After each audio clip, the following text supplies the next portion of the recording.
Ford says that charging problems are hampering EV adoption in the US. Ford says it's a huge problem. Of course, the US government agrees. It has allocated $100 million to fix all the broken chargers in the US. That money, of course, is not going to Tesla or its supercharging network. It's going to Tesla's rivals who desperately need these funds. And I think this is a good move.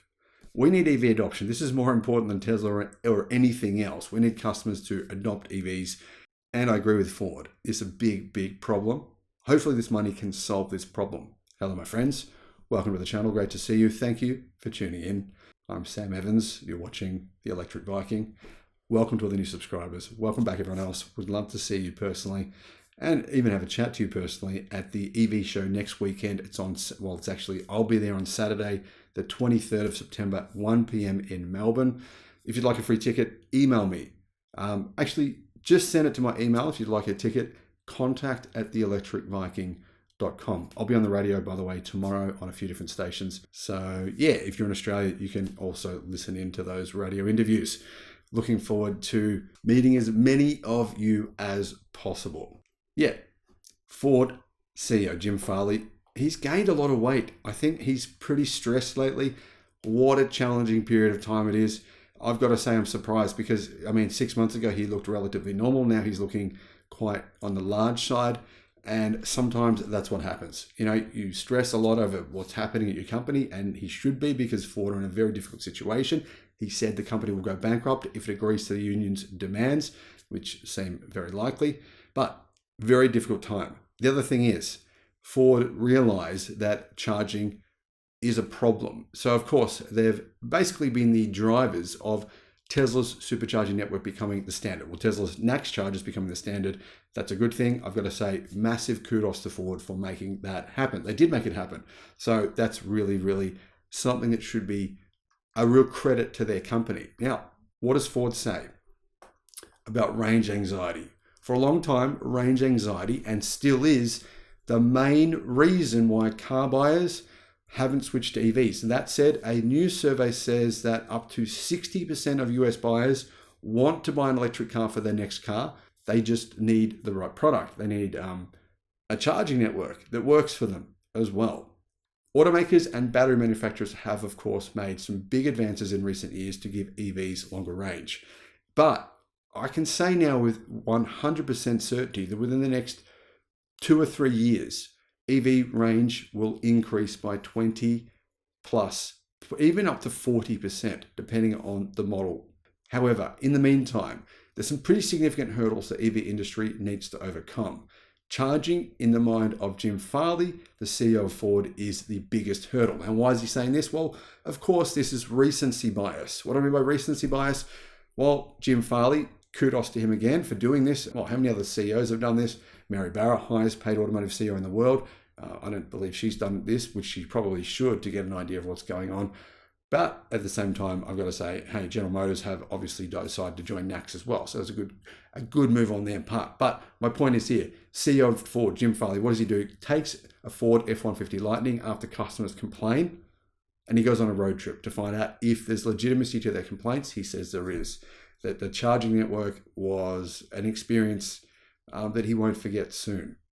Jim Farley said, we're going into the mass consumers who have a lot of charging anxiety. They don't have range anxiety, they have charging anxiety.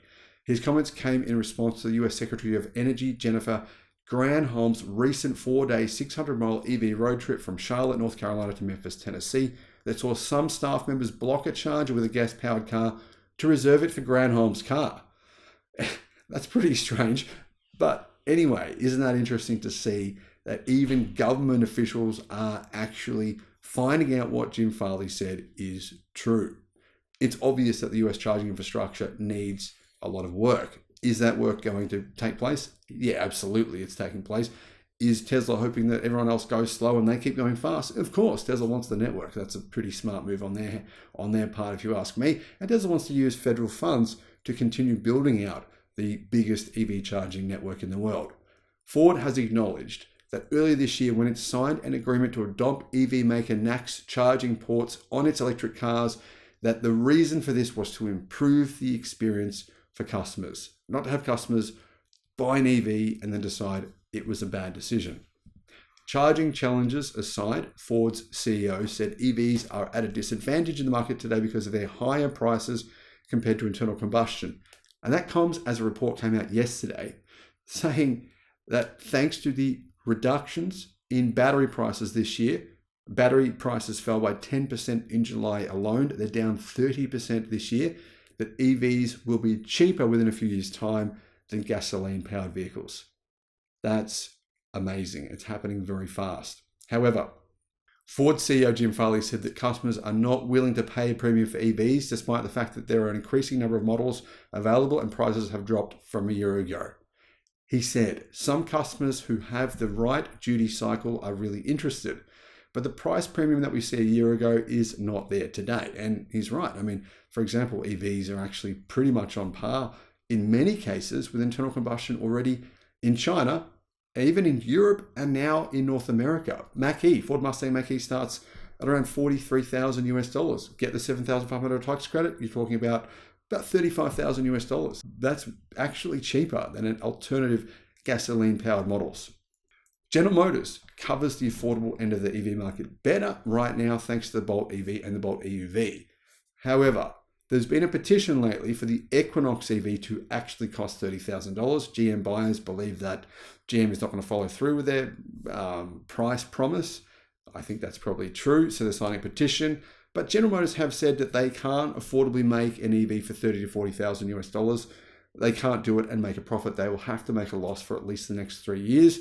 Big problem here is, part of the reason for that is the high cost of batteries from General Motors. The batteries that they make are relatively expensive in comparison to, say, Chinese batteries that Tesla use in most of their EVs. GM has suggested that the Ultium-powered next-gen Bolt will go below the $30,000 mark though. Tesla has also announced plans to launch a small EV around $25,000. How can it hit that price? Lithium iron phosphate battery cells in combination with their new mega casting, single piece casting, and structural battery packs. That's the future of the most affordable EVs. It's probably also the future of EVs with longer range for the money. Now, do you agree with Ford CEO that the biggest problem for EV adoption is the charging network? If there was more chargers everywhere that worked, people had confidence that they worked, they knew they were available, and they had the right app to be able to actually find out which ones are available and just access charging networks really easily, do you think that uptake would increase? Because I think it's fair to say that Tesla owners, they have had a more positive experience, so they're actually more likely to buy another EV. But apparently, EV owners from other brands are not quite as likely, and that's the key reason why. Now, do you agree with those thoughts? Let me know what you think. Thank you for watching.